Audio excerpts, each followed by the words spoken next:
Join the show discussion on Twitter and on Facebook. But first, alarming accounts of children perpetrating violent crimes have surfaced in the past few weeks. One of these fatal assaults took place in Limpopo, from where a video showing a group of youngsters kicking and dragging Thorisho Themane went viral. But was this an isolated incident? 𝗵𝗶𝗶𝗶 reports. It's been a tumultuous start to the new school year, with a number of children reported to have been attacked or stabbed throughout the country. In Gauteng this week, a teenager was stabbed and killed on his way to school in Mondial, and 3 underage suspects were arrested. In the Western Cape, at least 17 incidents of stabbings have been reported in the province's schools. But it was the viral video of the brutal attack on Thorisho Themane by a group of school children in Limpopo which caused public outrage and revealed a violent underbelly in South African schools. In February, the body of 28-year-old Thorisho was discovered on a quiet street in Flora Park in 𝗶𝗿𝗶𝗴𝗶. He'd been badly beaten and had injuries to his head and chest. 𝗵𝗶𝗶𝗶𝗶 Themane, Thorisho's father, says his family has not yet seen the video of his son's final moments. One other came the next day to offer us that video, but we said no, we don't want to see it because of the descriptions that they have detailed to us, and we thought it would traumatize us.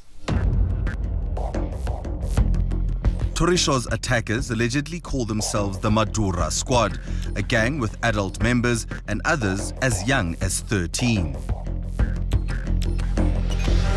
It was a shock because we don't expect people of that age to do such a thing. It's an indication that we are living in a sick society.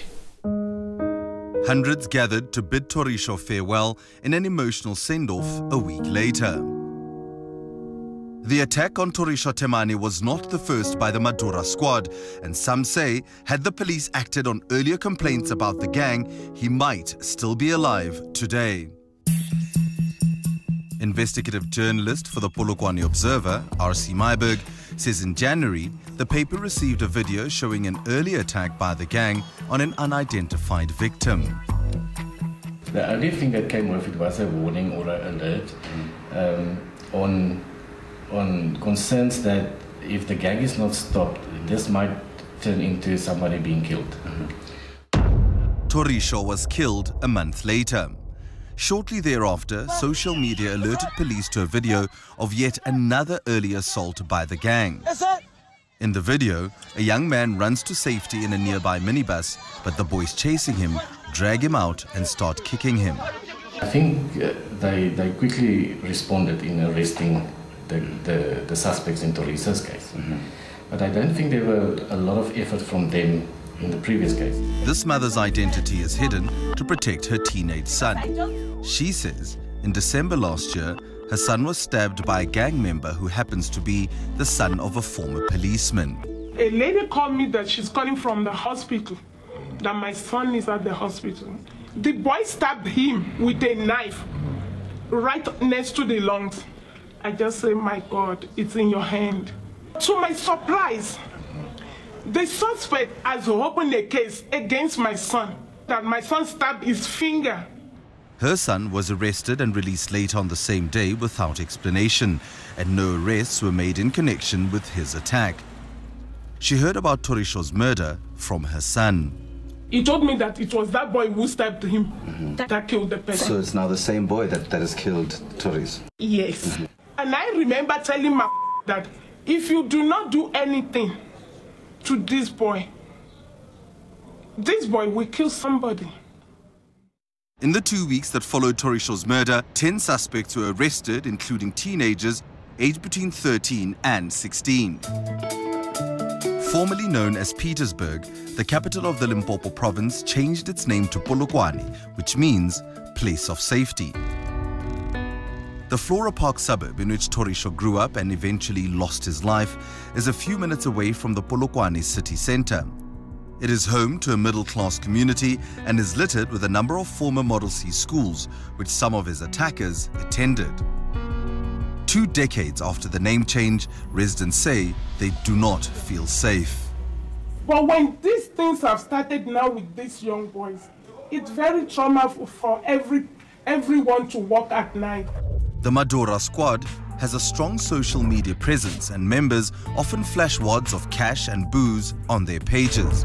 It is not clear why they killed Thorisho, but hours after his death, the gang posted about the murder on Facebook, joking about going to jail and speaking openly about the fatal blows to his head. In another post, someone with knowledge of the attack posted a message which read, "I know what you did was wrong. Your intentions were not to murder Thorisho." The following day, while a camera was rolling, a boy who allegedly participated in the murder was asked about the incident at school.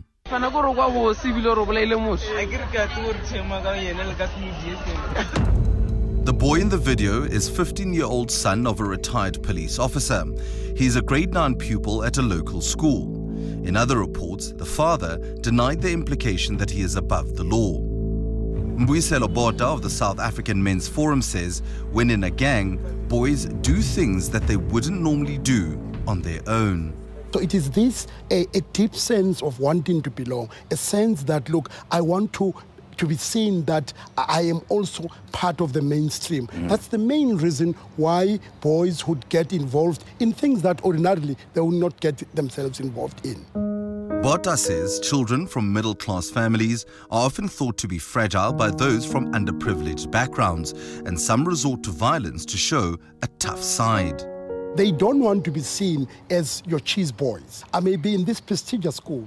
I may be from a relatively well-off family, but I don't want to be ostracized. I don't want to be thought as if that I'm something out of the ordinary. Oh, I'm soft. Absolutely. He says the level of brutality displayed by child gangs is reflective of our past. We come from an era where, during apartheid, when you were, necklacing and all of these things were done in a mob. The young boys, some of them may not have been born, but they know of the stories they have been told. We'd be liars if we don't go back and say there is a history, there is a context to this violence in South Africa. Such violence among young children must be tackled head-on, says Botha. It's going to be important for our schools to, get involved. Our faith-based get involved. Your mosques, your churches, your temples, so everybody, your traditional leaders, that look, we can't believe that South Africa, this is normal. It can't be normal. Polokwane residents marched to demand not only justice for Thorisho, but also the arrest of more suspects. It is believed as many as 14 people participated in his attack.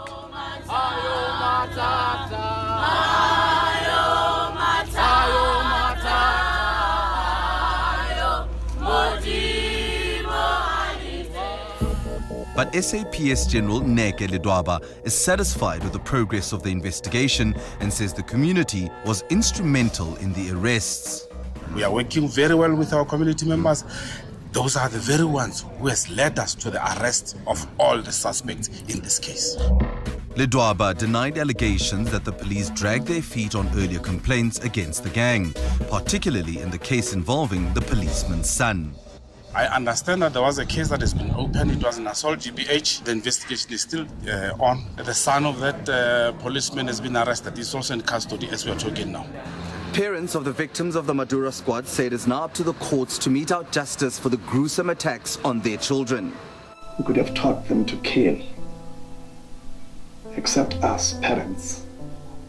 So in one or the other, as a society, we have sown this thing and now we are reaping. I think that now that my son is gone, quick action should be taken against people like this, so that another life is not lost.